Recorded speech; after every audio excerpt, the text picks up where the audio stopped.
Well, hello everyone and welcome to Friday's edition of Reptile News. Now, first thing to get out of the way to begin with, now I know that, views are what drives revenue, is what pays for things, and views are important, and subscribers are important, and people are important, but one quick message out there, because I put up with it every day, and I just feel like saying something about it right here on the show. Number one, the people that enjoy this, you know what, I love all the fans. I'm sorry, not fans, that's wrong, viewers. I love all the viewers. The people that don't enjoy it, please stop watching. I don't give two shits about what you think about me or my hair or whatever, so I don't care. It doesn't bother me. You're wasting your own time. That's all you're doing, And furthermore, this is not just the news where you hear the news. This is, in fact, a news commentary, meaning that we talk about the news and we commentate it, stupid, so get over it. So there you go. That's for the haters. For the good people, we're going to follow up on a couple stories that we talked about previously, starting with Bob Irwin. Bob finally got his day in court and had to pay a measly, to some people it's a lot of money, but for the cause, I'm going to say a measly $300 fine. Apparently, he refused a deal which would not allow him to participate in further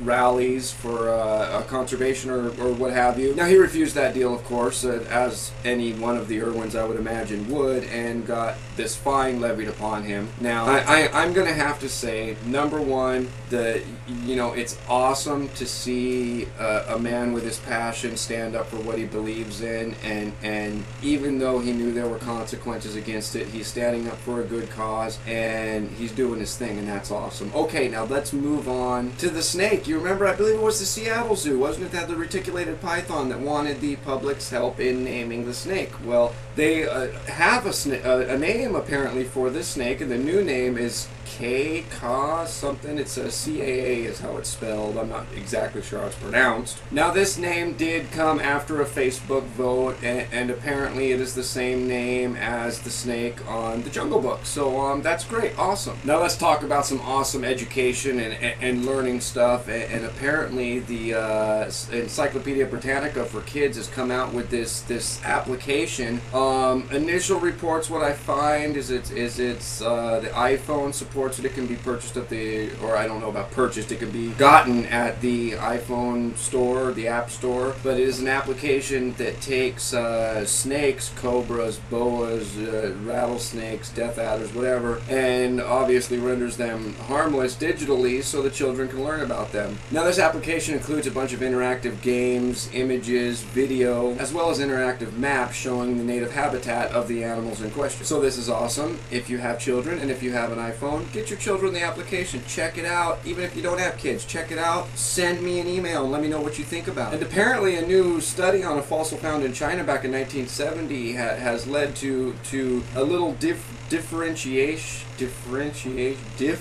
in opinions on exactly when crocodiles, birds, dinosaurs, when their family trees split. And they're saying that it could have possibly happened now much earlier than previously believed. Now, moving on to one of the most awesome stories that this is the most awesome. I'm going to name this the most awesome story. I'm going to dub this the awesomeness of the day. Apparently, a lizard fossil has stopped the debate over a snake's origin. Now, apparently previously believed the snakes were closely related to monitors and iguanas way back when, but apparently a recent discovery by people at the University of Toronto has said that the snakes are more closely related to a different lizard that it was apparently dates back 47 million years, and they're saying anatomically legless lizards and snakes, for example, evolved independently now. And of course these findings do appear in the Journal of Nature. And some more awesome scientific news, they're saying that there are 3,000 amphibians and 160 land mammals that are still undiscovered on planet Earth. They're saying that remote, little or unexplored rainforest habitat probably harbors most of these species of 3,000 amphibians and 160 land animals. Now, of course, studies found that about 33% of all amphibians and 3% of all land mammals have not been discovered. They're unknown to science. However,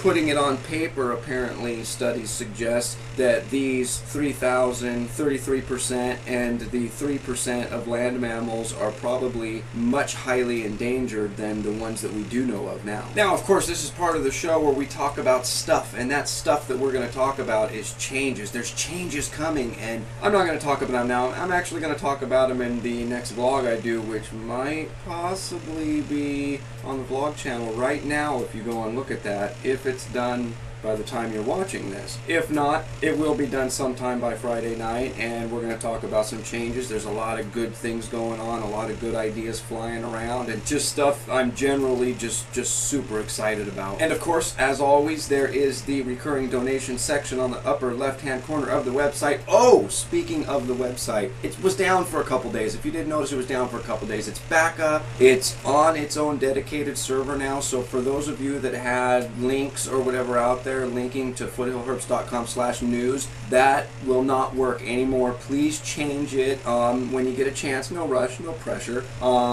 Now it is just plain old dailyreptilenews.com will take you to that dedicated server. And yeah, anyway, that has been all your news for this Friday. If you'd like to read any more of these stories, that link is right down there in the description. And as always, if you're still watching, my name is Jason White. Now you know what's going on in the reptile world. Be good to each other. How long am I going to say that?